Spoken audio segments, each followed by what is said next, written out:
Boa noite, caros ouvintes.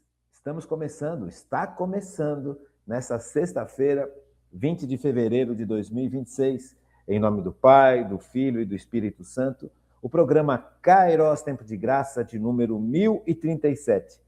Eu sou Paulo Miziara e ficaremos juntos até as 9h30 da noite, nos 1.600 kHz AM da Rádio 9 de Julho. Esse cabelo aqui tá malucão, né?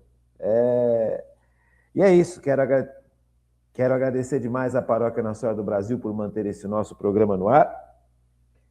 Quero agradecer o grande Michel Silva nos trabalhos técnicos. Aquele abraço, isso aí, grande Michel. Então, o Michel me mandou as mensagens do dia 4 e do dia 5. Vamos ler aqui, ó. O Carcará, fazia tempo que o Carcará não mandava mensagem. Deus é poderoso, Deus é o Senhor da história. Paulo Miziara, Deus é o Senhor da história. Essa foi realmente um dos maiores ensinos que eu tive na minha vida. No momento quando eu comecei a trabalhar nos querigmas, eu já tinha meus 29 anos de idade, mas eu não tinha essa experiência que eu tenho hoje em relação às coisas de Deus. Eu estava muito cru ainda. Então eu olhava para o mundo e via a feiura da situação que cercava a humanidade, né? Eu olhava para aquelas injustiças que até hoje esses grandes poderosos aí, essas elites aristocráticas, essa meia dúzia de famílias em cada país que mandam em tudo, né? Entra governo, sai governo, essas famílias continuam no poder, continuam cometendo atrocidades, cometendo injustiças, e aparentemente nada acontece com elas, né? A gente fala, puxa vida, a vida da gente é tão difícil, tão complicada, tão dura, e esse povo está sempre tranquilo, viajando por todos os lugares do mundo, mandando em tudo, participando de sociedades secretas, vivendo no pecado, e tendo... E continua no poder. É impressionante como isso é triste, como isso magoa, né? E como isso muitas vezes deixa a gente abalado. E aí, um dia, conversando com uma senhora lá, a fundadora dos querigmas, né, do trabalho dos querigmas, que acontecia lá no pátio do colégio, eu falei isso para ela, né? E ela falou, Paulo, por mais que a gente não consiga entender essa situação, porque é uma situação que a gente humanamente não consegue entender. Por mais que a gente não consiga entender isso, nunca se esqueça de uma coisa: Deus é o Senhor da história. Com o decorrer do tempo, com o decorrer dos anos, das décadas, Deus vai estabelecendo o senhorio dele sobre tudo e sobre todos. Esses que hoje são os ultrapoderosos do mundo, esses que estão por trás dessa estrutura terrível de poder que está sendo estabelecida no mundo de hoje, esse império onde se quer ter um governo único, que vai comandar o mundo inteiro, né?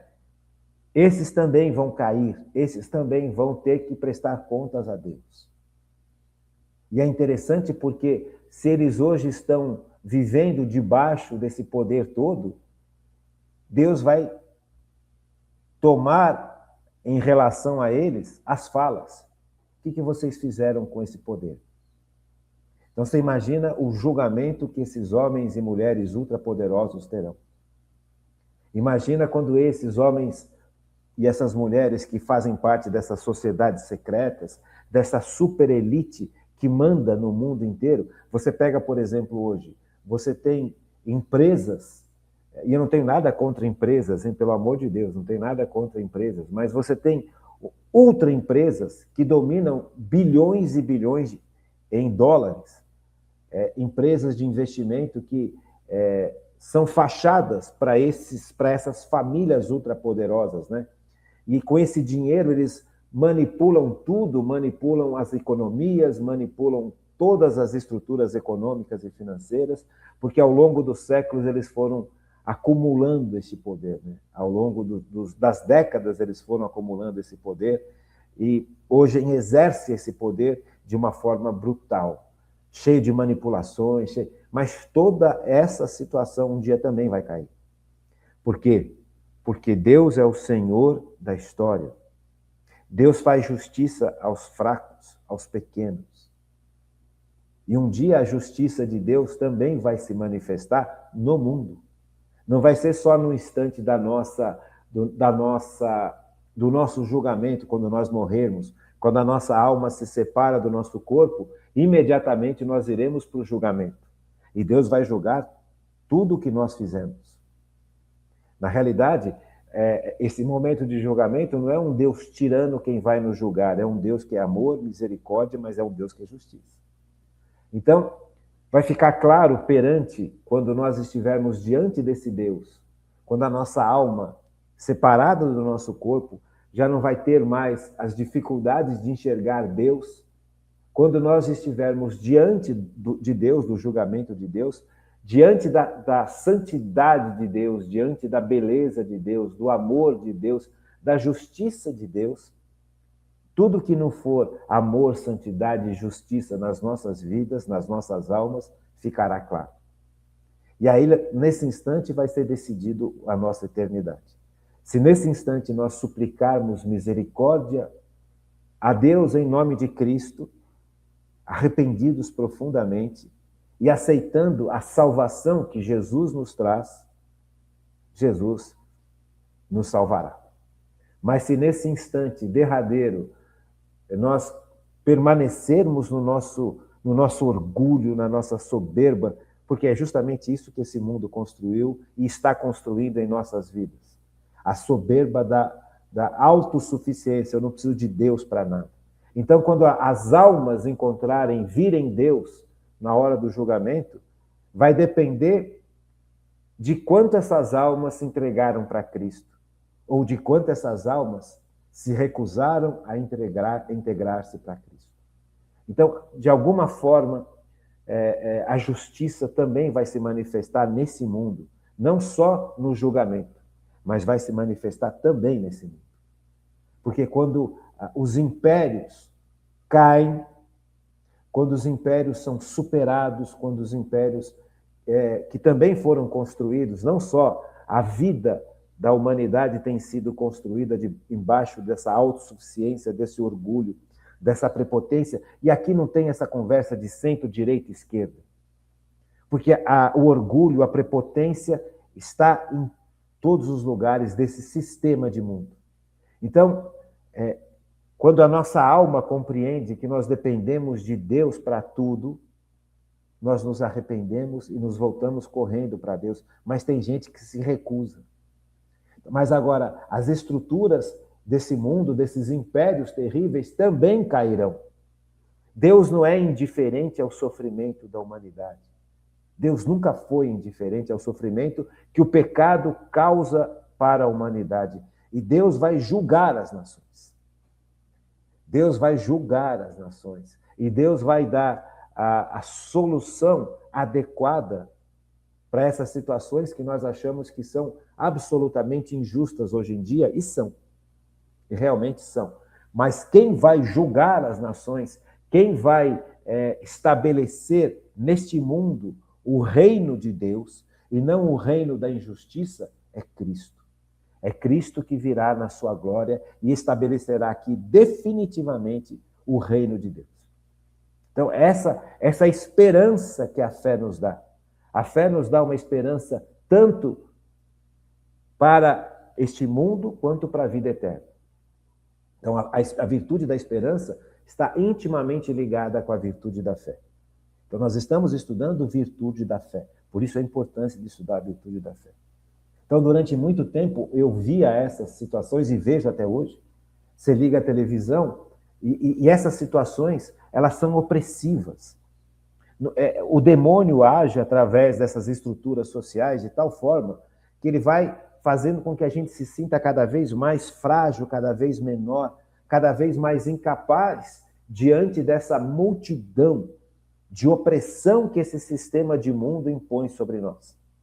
Esse sistema que hoje se traduz, porque esse sistema de mundo vem tentando se estabelecer há milênios. O cristianismo, o judaísmo e o cristianismo deram um basta a isso, mas não foi um basta definitivo, porque Jesus ainda não voltou na sua glória. Agora, o cristianismo colocou um breque nisso. Agora, essas estruturas de poder, de sistema de mundo dominado pelo demônio, aparentemente estão hegemônicas e estão estabelecidas no mundo inteiro. Diz a palavra de Deus, o mundo jaz sob o maligno. Mas Deus venceu o mundo, Jesus venceu o maligno, Jesus venceu o demônio. Só que ainda aparece ainda não aparece de forma definitiva a vitória que Cristo conseguiu sobre o demônio, na cruz e na sua ressurreição. Mas em um momento da história, essa vitória ficará claríssima, quando Jesus voltar na glória e estabelecer nesse mundo uma terra nova. Sabe, isso é doutrina da Igreja Católica. Então nós estamos nessa situação onde Deus já veio e venceu, Cristo veio e venceu, mas a vitória dele precisa ser estabelecida em todos os rincões e em todos os corações. Por isso que Deus dá para o mundo o tempo da igreja. É esse tempo em que nós vivemos, os últimos tempos. Isso é o que significa os últimos tempos. Os últimos tempos começaram com Cristo na cruz. E os últimos tempos vão terminar quando Jesus voltar na glória. E este tempo é o tempo da igreja. É o tempo onde a igreja vai pelo mundo inteiro, peregrinando pelo mundo inteiro, levando Cristo para o mundo inteiro, sofrendo por levar Cristo para o mundo inteiro. Porque existe ao redor da igreja uma estrutura de mundo, um sistema de mundo dominado pelo demônio, que usa as pessoas e as pessoas se deixam usar, porque elas buscam poder, riqueza, para compensar aquilo que só Deus pode dar para elas. Perceba que tristeza que é a vida dessas pessoas.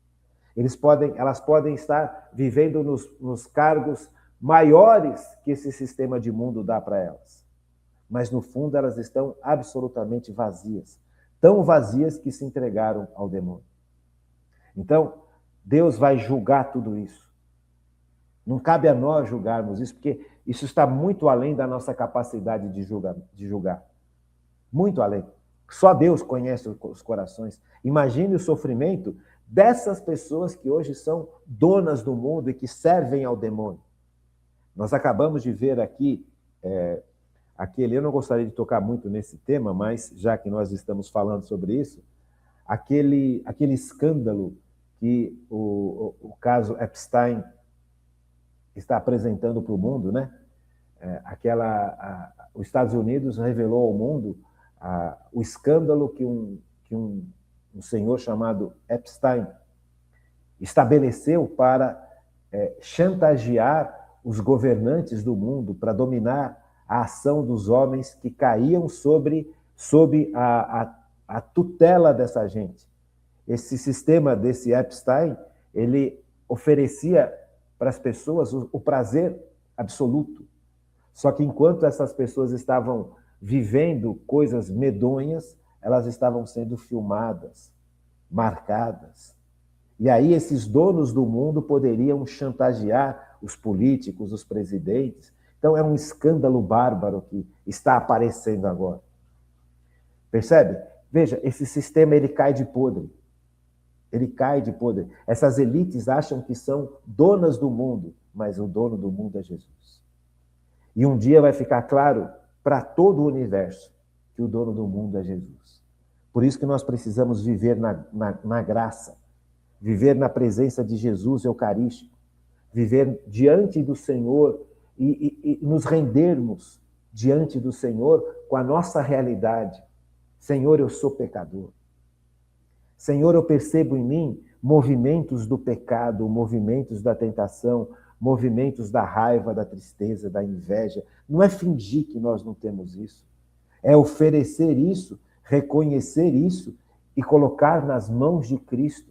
Não é tentar compensar traumas, tristezas, amarguras com a felicidade falsa do mundo. Veja, esses homens e mulheres que caíram na mão desse sistema, desse Epstein, que é um homem de origem americana e judaica, eu não tenho bem certeza.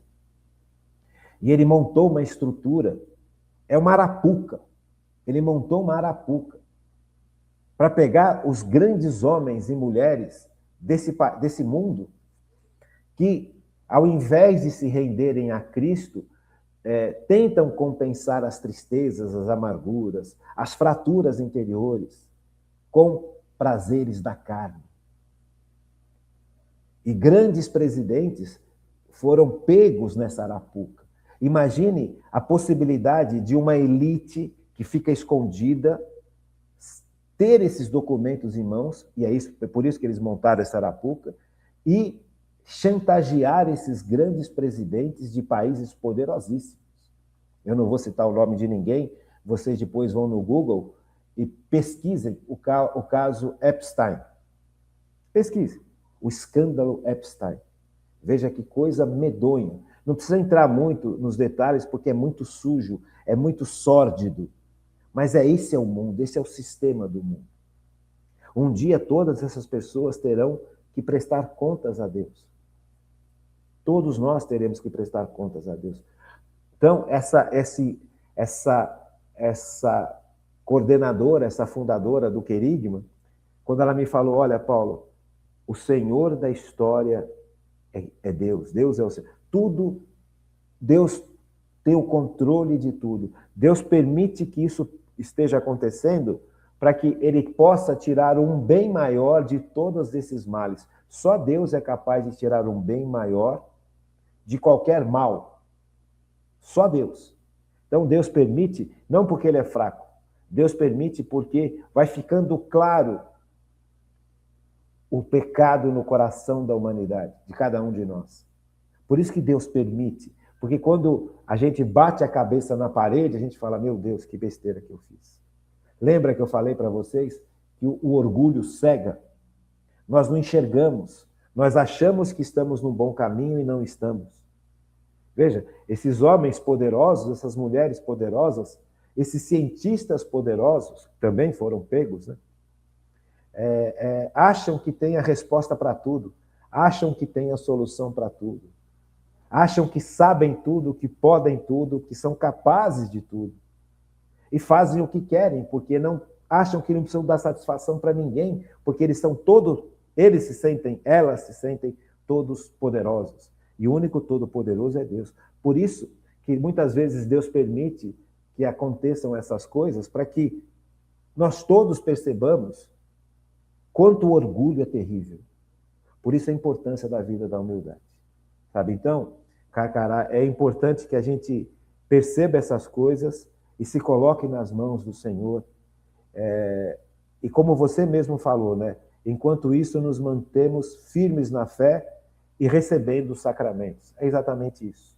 Mas, sabe, um ponto aqui que eu acho que é importante, Carcará, é que nós, muitas vezes, mesmo estando na caminhada, podemos achar que somos melhores que os outros. Nós não somos melhores que ninguém.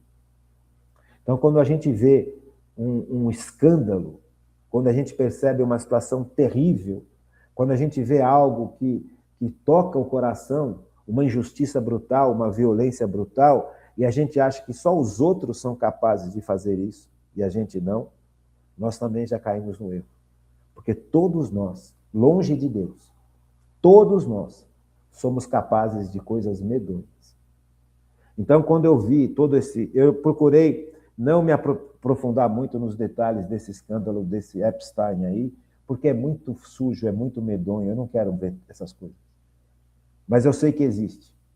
Eu sei que existe, e isso me choca e me deixa muito angustiado no bom sentido, porque, no fundo, qualquer um de nós é capaz de cometer atos brutais. Basta se afastar de Deus. Você percebe, então? É urgente que a gente se volte a Cristo, é urgente que a gente se coloque na presença de Cristo.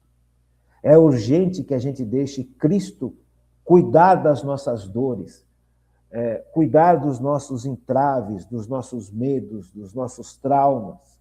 entregar para Cristo e não tentar compensar.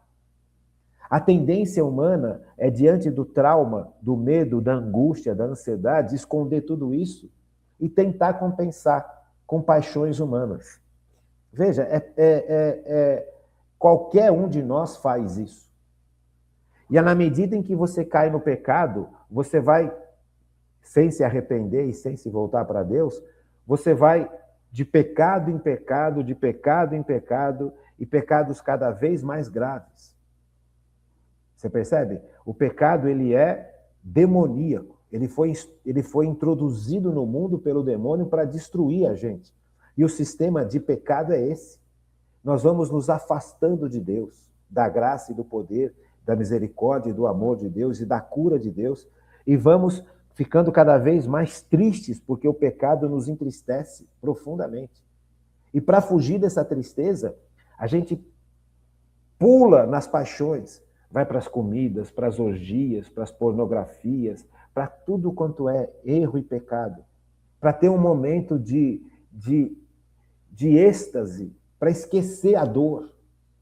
Por isso que não cabe a gente julgar ninguém, porque nós todos estamos nessa situação depois do pecado original. Então é importante que nós tenhamos o senso crítico de perceber nessas situações medonhas aonde o demônio é capaz de levar o ser humano, aonde o demônio é capaz de ofender a Deus através da gente e nos voltarmos com urgência para Deus, com força para Deus, permitir que o Espírito Santo dirija as nossas vidas, permitir que Jesus possa ser realmente o centro da nossa existência, tá bom? É o que você fala, exatamente isso aqui. Deus destruirá todos os planos das elites que disputam o poder mundial. Mais cedo ou mais tarde, com certeza isso vai acontecer. E quando isso acontecer, eu espero e rezo para que nem eu, nem minha esposa, nem meus filhos, nem as pessoas que eu amo e nem as pessoas que participam da nossa formação esteja sob o poder e sobre a escravidão dessas elites. Por isso que é importante a gente rezar, deixar que Jesus guie a nossa vida, deixar que Jesus estabeleça o norte não nós, Jesus. Jesus, o que você quer para mim? O que você quer como o meu trabalho? O que você quer como a minha atividade? O que você quer como família? Senhor é o Senhor da minha vida, não eu. Por isso a importância da humildade, por isso a importância da fé, por isso a importância das virtudes teologais, tá bom? Aqui quem mais? Deixa eu ver aqui. Tem mais gente aqui. Fátima Cardoso, boa noite. Boa noite, Deus abençoe. Obrigado, Fátima, para você também. Cícera Cardoso, boa noite, Deus te abençoe, que o Espírito Santo de Deus te ilumine cada vez mais.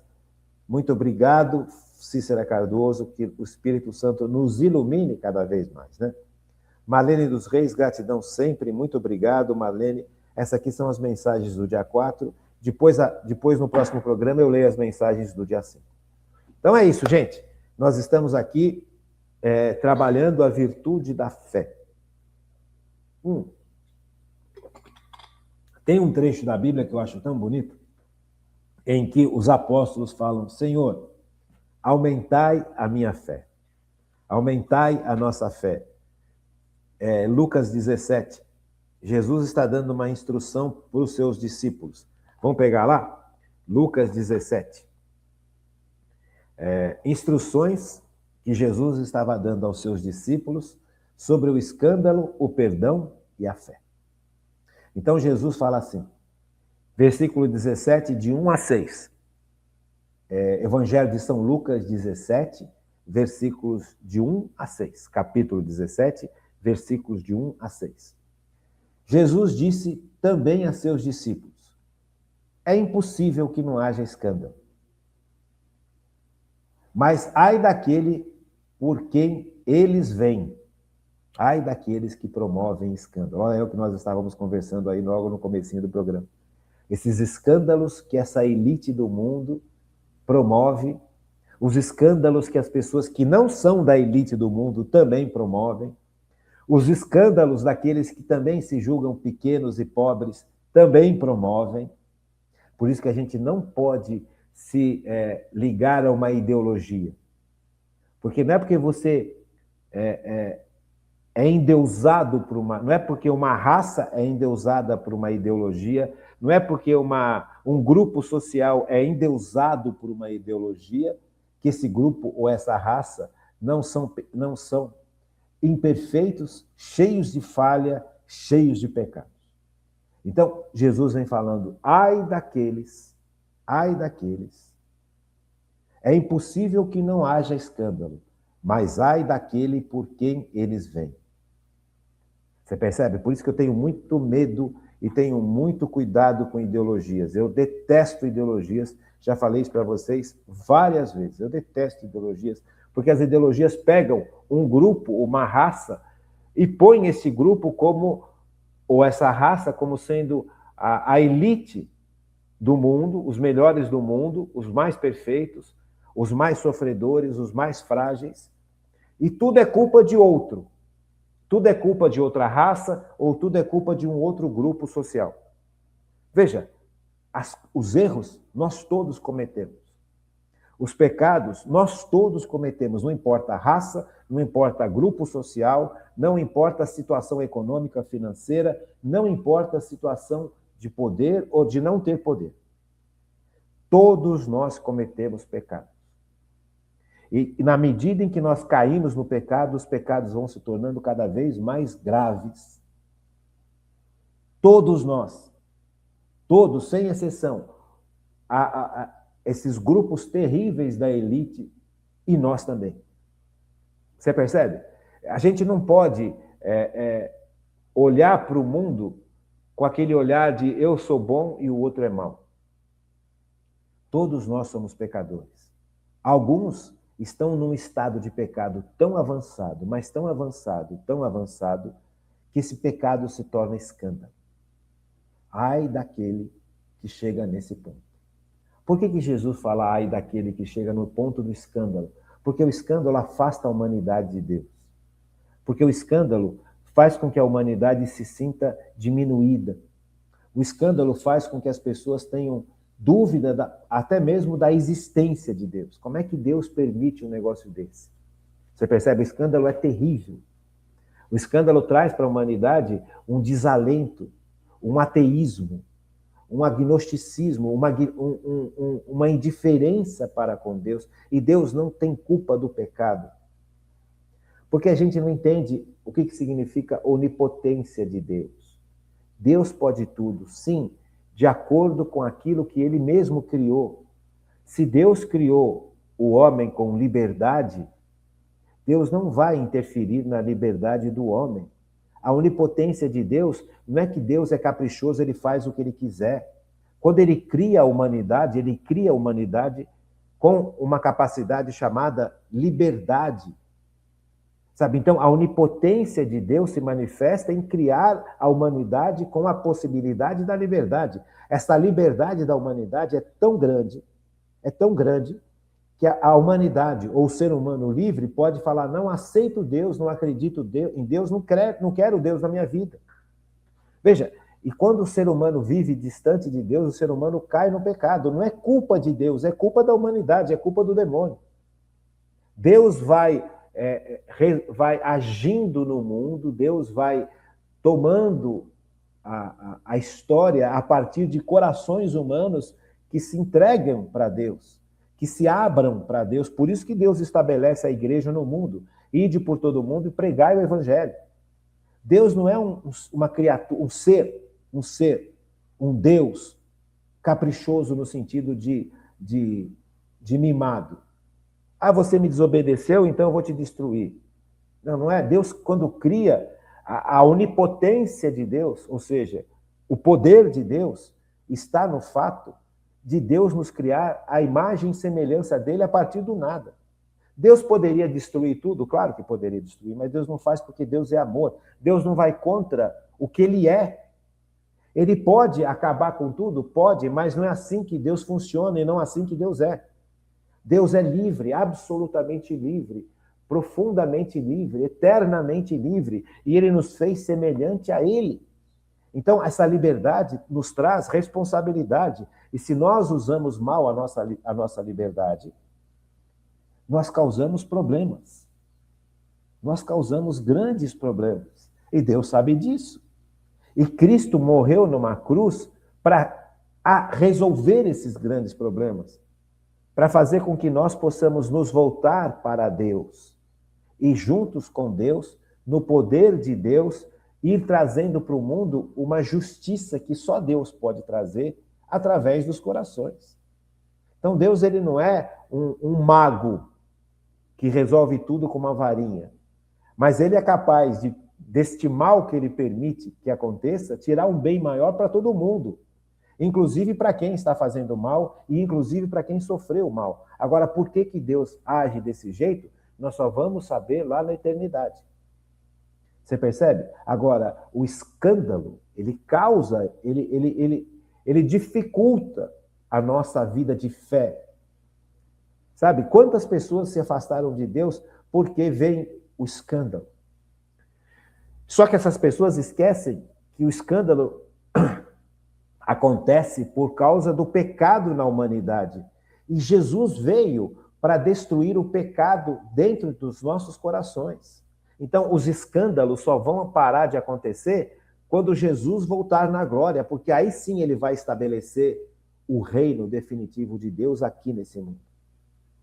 Percebe? Até lá, infelizmente, os escândalos vão acontecer. Porque essa é a estrutura com a qual Deus nos criou. Então não é Deus que é culpado, somos nós que somos culpados. Somos nós que não sabemos lidar com aquilo que Deus nos deu. Quando Deus permite que a gente tenha dinheiro, percebe? Deus permite que a gente tenha dinheiro. A providência de Deus permite que algumas pessoas tenham bastante dinheiro. E o que essas pessoas fazem com esse dinheiro bastante? Com esse monte de dinheiro? Guardam para si, se tornam orgulhosas, vaidosas ou prepotentes, ou ajudam os outros? Veja, quando Deus permite que alguém tenha dinheiro, esse dinheiro é para o bem daquela pessoa, o bem daquela família, daquela pessoa, o bem para a comunidade daquela pessoa e o bem da igreja, e o bem dos que sofrem. Mas todo mundo faz assim com dinheiro? É culpa de Deus que as pessoas não fazem assim com dinheiro? Claro que não. Então veja, quando uma pessoa recebe o poder vem de Deus. O que ela faz com o poder? Veja, acabei de falar, nós estamos vendo um monte de governantes que estão fazendo absurdos no mundo inteiro.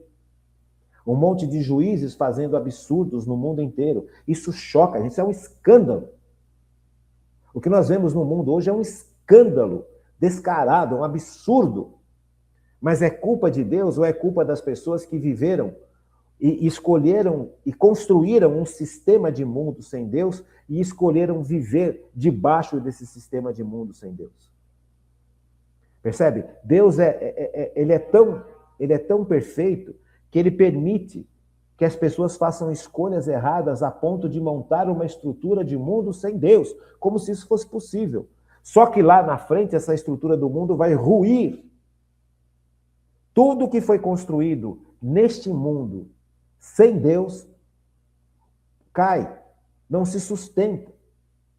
Porque é Deus quem dá o sustento. É Deus quem dá o poder, é Deus quem dá a força. Então, tudo que foi construído e tudo que é construído fora de Deus é construído através da influência do demônio. E o demônio, ele adora mostrar poder, força, grandeza, ele adora oprimir, ele adora parecer que ele é poderosíssimo. E o demônio não é poderosíssimo nada. Poderoso é Deus. Deus corre esse risco, porque ele confia na humanidade, ele confia na sua criação, ele sabe que mais cedo ou mais tarde nós vamos acordar e sair dessa prisão que o demônio estabeleceu no mundo. Por isso que ele permite os escândalos, por isso que ele permite o pecado, porque ele pode tirar de um mal um bem muito maior. Então não é culpa de Deus. Isso quem me garante é a virtude da fé. Se eu não permitir que a virtude da fé domine a minha inteligência, se eu não permitir que eu olhar para Deus como Deus é, e quem me faz olhar para Deus como Deus é poderoso, amoroso, livre, santo, perfeito, E eu quero enxergar Deus com a minha cabeça. Eu quero enxergar Deus com aquilo que eu acho, que eu penso. Gente, isso é ridículo.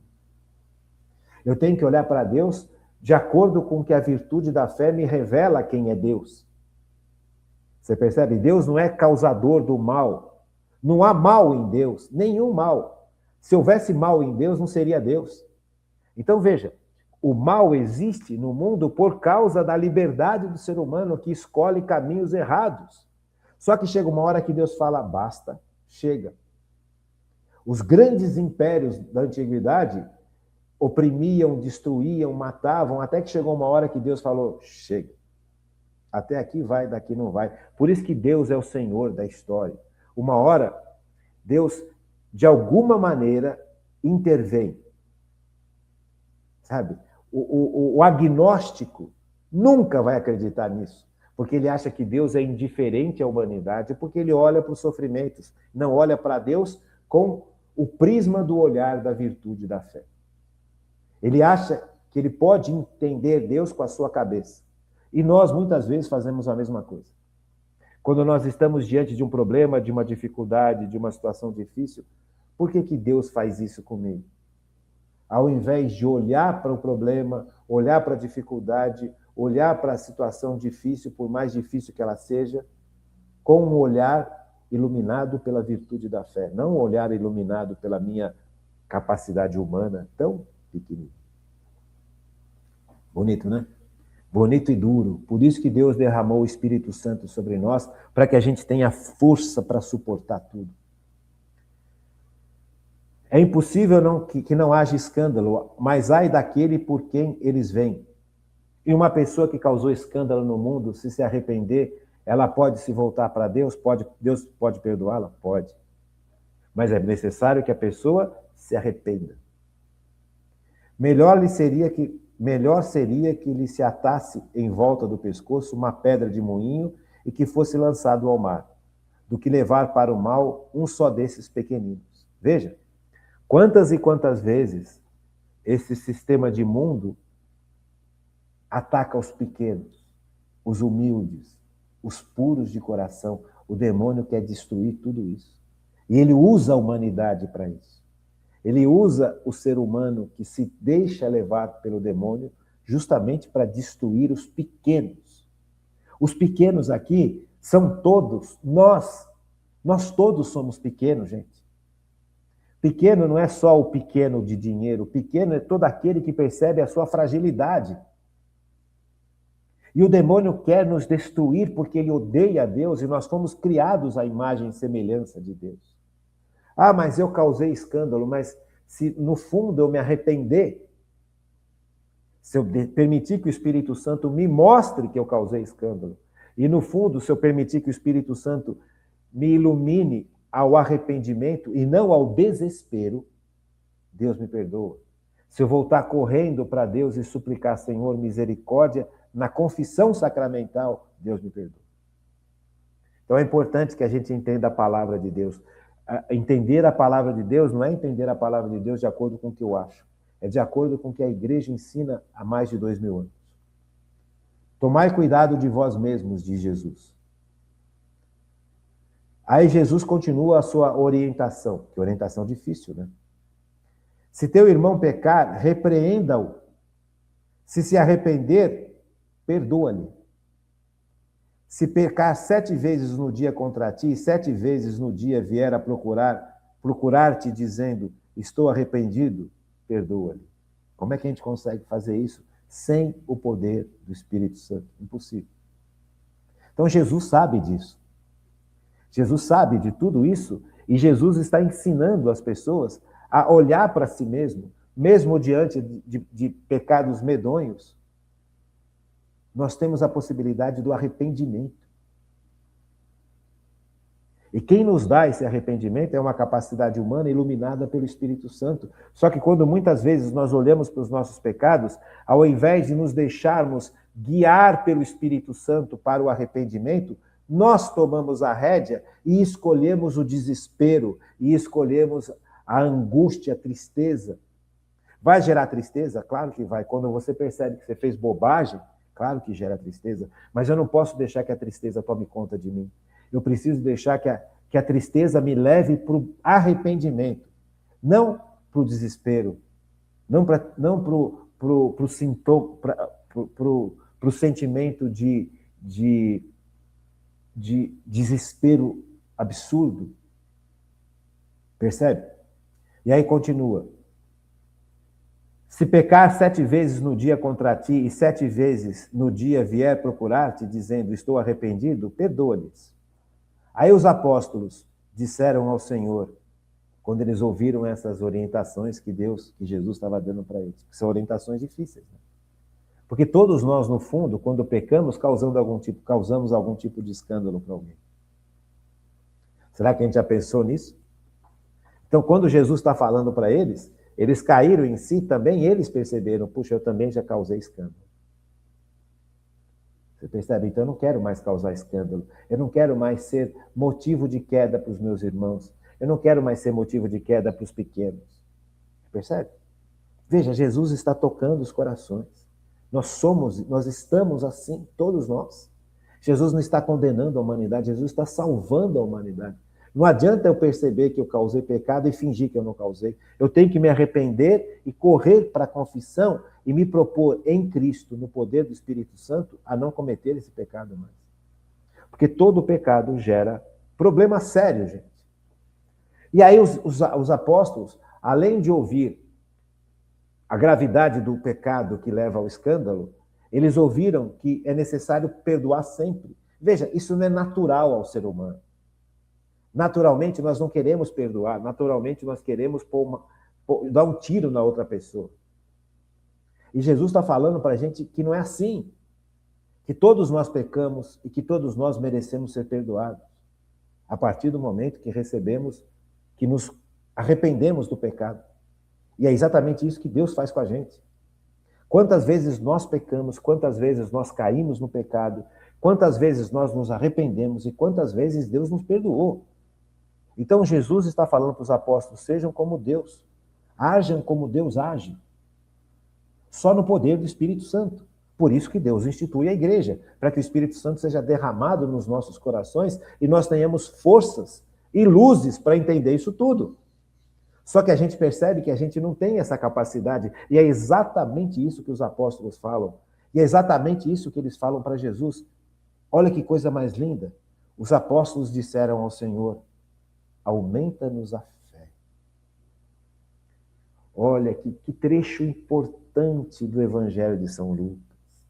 Quando os apóstolos, ouvindo Cristo ensinar, e eles perceberam que esse ensinamento de Cristo tem um sentido profundíssimo.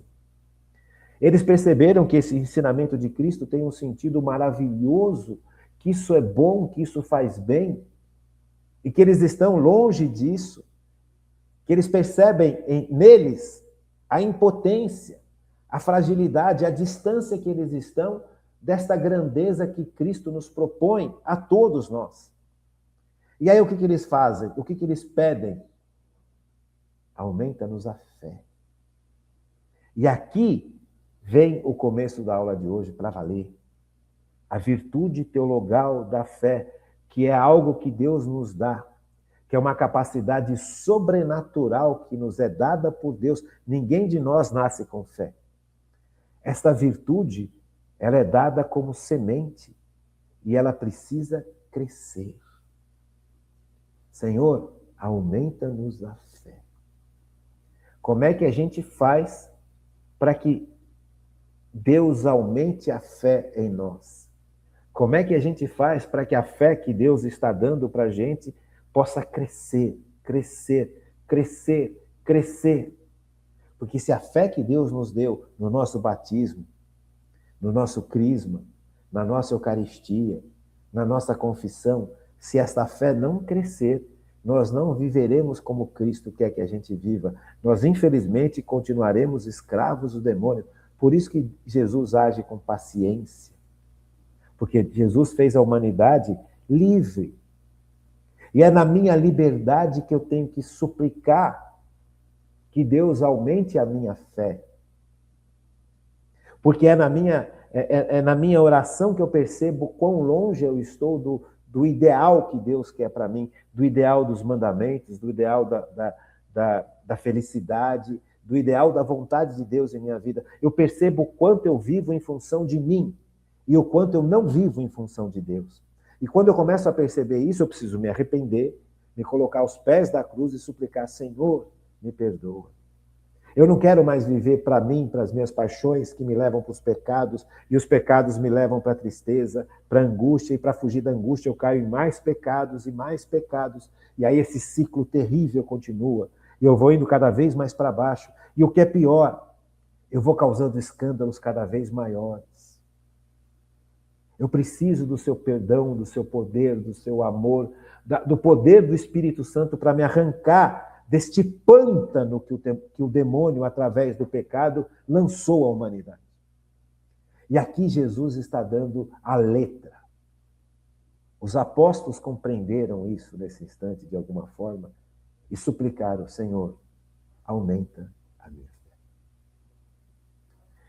Do próximo bloco em diante, hoje e amanhã, nós vamos começar a estudar como é que a gente faz para que Deus possa aumentar a fé em nós. Tá bom? Vamos continuar? Eu queria trazer um outro ponto para vocês, um outro trecho do Evangelho, e agora é uma situação desesperadora de um pai que está diante do sofrimento causado pela doença brutal de um filho. Veja, eu quero ler com vocês esse trecho, e eu quero partilhar com vocês, porque é justamente esse pai acaba pedindo a mesma coisa que os apóstolos, que os discípulos pediram para Cristo. Esse pai, diante do sofrimento e da doença desse filho, essa doença chega a tal ponto, essa situação chega a tal ponto, que não tem mais saída humana. E Jesus fala para esse pai: tem saída sim. E o pai pede: Senhor, aumenta a minha fé. Eu creio, mas aumenta a minha fé. Então vamos ler esse trecho para a gente perceber que Jesus vai ensinando a todos nós. Então, quando ele ensina os apóstolos que é necessário que haja um crescimento na fé, ele vai ensinar também para quem não é apóstolo. Ele vai ensinar para mim e para você, e o quanto isso é importante. Então, esses dois trechos da Bíblia, tanto o Evangelho de São Lucas, que nós acabamos de ler, né? Quanto o Evangelho de São Marcos, capítulo 9, de 14 a 29, vão embasar as próximas aulas, tá bom? Então, vamos trabalhar isso por enquanto aqui, e depois, amanhã, a gente já começa a estudar como é que faz para a gente deixar Deus aumentar a fé na vida da gente, tá bom? Vamos lá. O jovem epilético. Marcos 9, capítulo 9 de São Marcos, versículos de 14 até o 29. Vamos lá, vamos ler que é longo. Depois, aproximando-se dos discípulos, viu ao redor deles grande multidão e os escribas a discutir com eles. Todo aquele povo, vendo de surpresa de Jesus, acorreu para ele para saudar. Ele lhe perguntou: que estás discutindo entre eles? Então Jesus estava se aproximando quando os discípulos estavam reunidos por algum motivo. Aí, esses discípulos estavam reunidos junto com um homem, com uma pessoa. E essa pessoa veio trazer um problema para os discípulos, e os discípulos não conseguiram resolver. E aí, essa discussão entre essa pessoa com os discípulos foi uma discussão pública. E ao redor desses discípulos, com essa pessoa que tinha um problema para resolver e os discípulos não conseguiram resolver, estavam os fariseus, os saduceus. Então criou uma grande roda. E aí Jesus foi lá ver o que estava acontecendo. Então os discípulos, aí Jesus chega nessa grande roda e fala: o que está acontecendo? E os discípulos respondem: um homem dentre a multidão, mestre, eu te trouxe o meu filho que tem um espírito mudo. Este, onde quer que o apanhe, lança-o por terra e ele espuma, range os dentes e fica endurecido. Então, esse homem se aproximou dos discípulos porque o filho dele tinha não só uma doença, que era uma epilepsia, mas além da epilepsia, esse jovem, além da doença, tinha uma infestação de demônio. Interessante, né? Esse jovem estava sob um ataque brutal do demônio e, ao mesmo tempo, esse jovem tinha uma epilepsia, que é justamente essa doença que faz com que a pessoa caia no chão, começa a tremer, enrola a língua e começa a babar. E fica duro. Acho que todo mundo já viu alguém tendo um ataque epilético. Eu tinha um primo que teve epilepsia depois de um desastre. Ele passou por um desastre, ele bateu o carro e bateu a cabeça, mas conseguiram salvá-lo. Fizeram um monte de cirurgia e uma das consequências de todo esse quadro foi que ele desenvolveu epilepsia. Então, de repente, ele estava parado conversando, ele caía, começava a tremer, enrolava a língua, começava a babar, ficava super duro. Então, isso é um ataque epilético. Então, este jovem que o pai está trazendo para os discípulos curarem, não tinha só epilepsia, tinha a epilepsia e tinha uma infestação demoníaca. Sabe, hoje em dia muita gente fala, não, isso é só doença física. A epilepsia é só um sintoma físico. Neste jovem, que o Evangelho de São Marcos nos traz, ele tinha o sintoma físico da epilepsia, da doença epilepsia, e além da doença com seu sintoma, ele tinha uma infestação demoníaca. Percebe? Então, o pai fala para Jesus, olha, eles não conseguiram libertar meu filho. Essa é a história. Tá? Roguei aos teus discípulos que expelissem o demônio dele, e eles não puderam. Eles não conseguiram. Respondeu-lhe Jesus, ó geração incrédula, até quando estarei convosco? Até quando vos hei de aturar? Trazei-me-o cá. Jesus ficou bravo. Essa braveza de Jesus tem um sentido. Essa braveza de Jesus tem um porquê e tem um para quê. Não é uma braveza de raiva. Não é uma braveza de falta de paciência. Essa bronca que Jesus está dando tem um sentido. Tem certas pessoas que precisam pegar no tranco. Tem certas pessoas que são mais sensíveis, que você tem que falar de uma maneira mais tranquila. Tem certas pessoas que você tem que dar uma bronca homérica, porque senão essa pessoa não cai em si. Então, quando Jesus está dando uma bronca, ele não está dando uma bronca assim, porque ele está com raiva. Ele está dando uma bronca porque os fariseus estão vendo isso, os saduceus estão vendo isso, e eles não acreditam no poder de Deus, nesse sentido. Eles acham que eles são melhores que os outros. Eles acham que é culpa de quem está sofrendo o sofrimento. Só culpa de quem está sofrendo. Essas pessoas devem ter feito alguma coisa errada para ter esse problema. Essa visão terrível e orgulhosa que os fariseus tinham só seria mudada se Cristo agisse com força. Veja, são grupos de pessoas. Jesus vai tratando cada um de acordo com a necessidade de cura de cada um.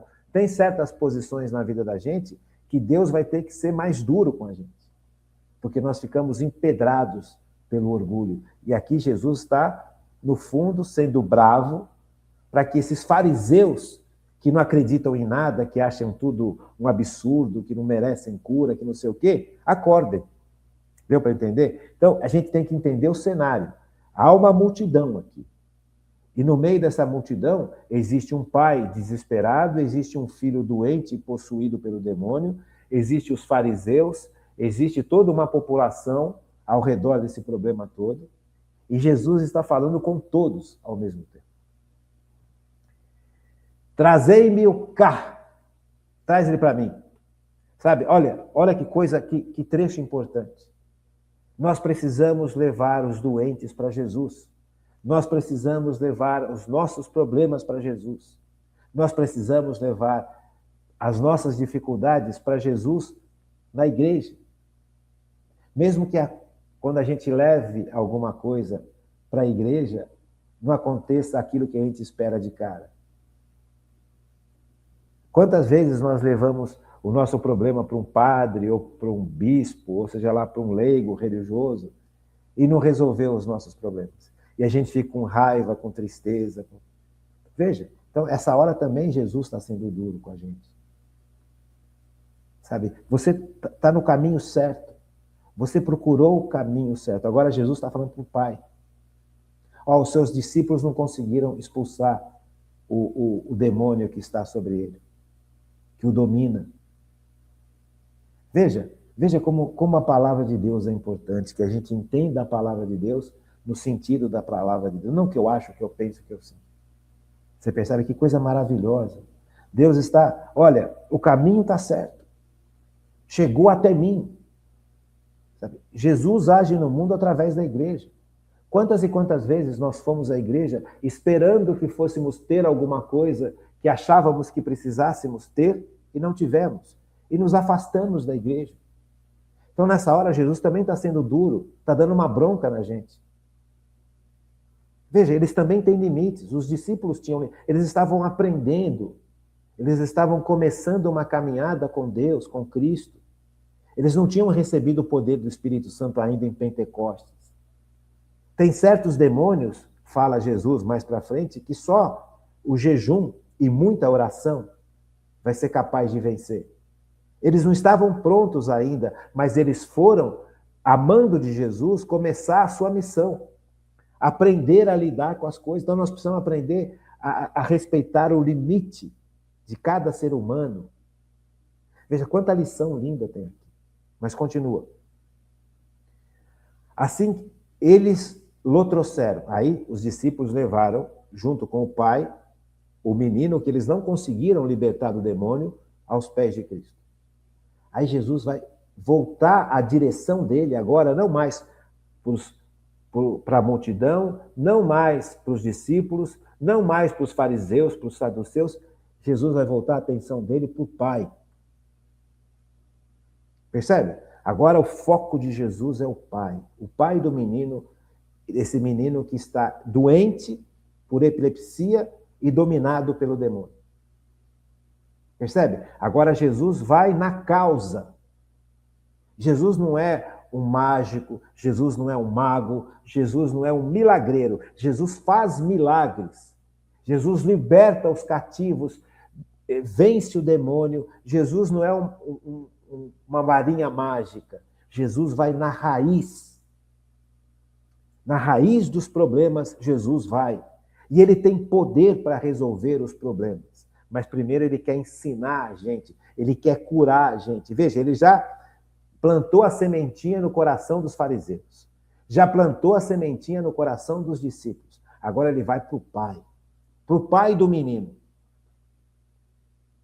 Assim que o menino avistou Jesus, o espírito o agitou fortemente. Caiu por terra, revolvia-se espumando. E aí, veja, o escândalo. O demônio estava fazendo que o menino fosse o centro das atenções, e todo mundo olhando para o menino, e todo mundo com medo, porque é isso que o demônio faz. Todo mundo com medo, ele quer ser o centro das atenções, chama atenção, só que Jesus vai na raiz do problema. Virtude da fé, Jesus vai na raiz do problema. Jesus perguntou ao Pai, enquanto todo mundo está vendo aquele escândalo, Jesus pergunta ao Pai, há quanto tempo lhe acontece isso?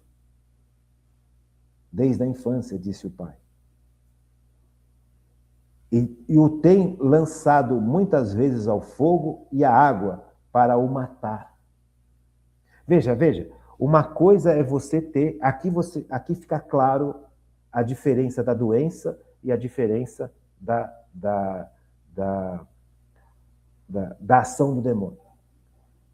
A doença leva a esse sintoma, esse escândalo todo, ranger de dente, espumar, cair no chão, a doença faz isso.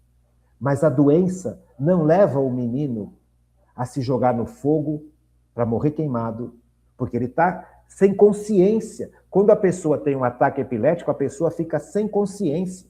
Ela não sabe o que aconteceu. Ela desmaia, essa pessoa que está tendo esse escândalo todo está desmaiada, está sem consciência. E aqui entra o processo. Aqui a diferença entre a doença e a possessão demoníaca. Quando esse menino, desde criança, apresentava esses sintomas, ele deveria cair e ficar no chão. Mas aqui está a raiz. Desde criança, o demônio o joga na água para morrer afogado e o joga no fogo. Percebe? Como é que alguém que não tem razão, que a razão não está funcionando, que está tendo um ataque epilético, vai escolher cair na água, vai escolher cair no fogo? Percebe, gente? Se tu, porém, fala o pai desesperado, porque esse pai está desesperado de ver essa situação desse filho há anos e ninguém resolve. Se tu, porém, pode alguma coisa, ajuda-nos, compadece-te de nós. Disse-lhe Jesus: se podes alguma coisa, tudo é possível ao que crê. Imediatamente exclamou o pai do menino: creio, mas vem em socorro da minha falta de fé. Isso é para nós, para mim e para você, que nós estamos acostumados a ver os problemas, nós estamos tão cansados dos problemas, nós estamos tão abatidos por esse sistema de mundo, nós estamos tão habituados à dor, ao sofrimento, ao negativismo, ao complexo de inferioridade, que a gente vai perdendo a fé. E aí Cristo fala: se podes alguma coisa, tudo é possível ao que crê. Imediatamente exclamou o pai do menino: creio, vem em socorro da minha falta de fé. Vendo Jesus que o povo afluía, intimou o espírito imundo e disse-lhe: espírito mudo e surdo, eu te ordeno, sai deste menino e não tornes a entrar nele. Percebe? Então, como é que aqueles discípulos conseguiriam, no começo de trabalho de evangelização, libertar alguém de um espírito mudo e surdo? Veja, era necessário que aqueles homens passassem pelo processo todo de formação com Cristo, os discípulos. Passassem pela maravilha de Pentecostes, recebessem o Espírito Santo, para poder, na graça de Deus, se preparar para enfrentar essas situações. Quando você pega um padre exorcista, ele está preparado para tudo. Não tem demônio que vença um padre em nome de Jesus, um padre exorcista. Por quê? Porque ele já passou pelo processo. É Deus quem nos prepara, é o poder de Deus que se manifesta, é o nome de Deus que liberta, é o nome de Cristo que liberta, não é a capacidade humana, mas o humano tem que estar capacitado para enfrentar o problema. Porque quando você começa um exorcismo, muitas vezes o demônio se recusa a sair. E a pessoa, se não estiver preparada, ela vai abdicar, vai abrir mão. Porque o demônio tem cheio de artimanhas. Mas uma pessoa que vive para Cristo, que está sob o poder de Deus, que está debaixo da graça e que recebeu a missão do exorcismo, vai terminar esse exorcismo, porque o poder de Deus se manifesta através do Cristo, não através do poder do exorcista, mas o exorcista tem que estar preparado. Veja, então Jesus está ensinando. Jesus está ensinando, veja, este pai chegou a tal ponto de desespero que ele não acreditava mais em Deus. Faz sentido, gente? Creio, mas venha em socorro da minha falta de fé. Então veja, aqui nós estamos diante de um pai que foi curado. Jesus não só curou o filho, Jesus não só libertou o filho das garras do demônio, Jesus não só curou a epilepsia do filho, como Jesus libertou esse filho das garras do demônio. Jesus cura a falta de fé do pai, do menino. Percebe? Percebe como é importante a gente ter humildade? E a humildade está intimamente ligada com a verdade. Se hoje eu sinto que eu não tenho fé, eu preciso suplicar que nem esse pai fez. Mas eu preciso reconhecer que a fé em mim precisa crescer. Queria terminar esse programa de hoje, terminar esta semana com essa oração. Simples, mas extremamente importante e poderosa. Senhor, eu creio, mas eu te suplico. Eu preciso muito que o Senhor aumente a minha fé. Fiquem com Deus. Um bom final de semana. E até segunda-feira, se Deus quiser.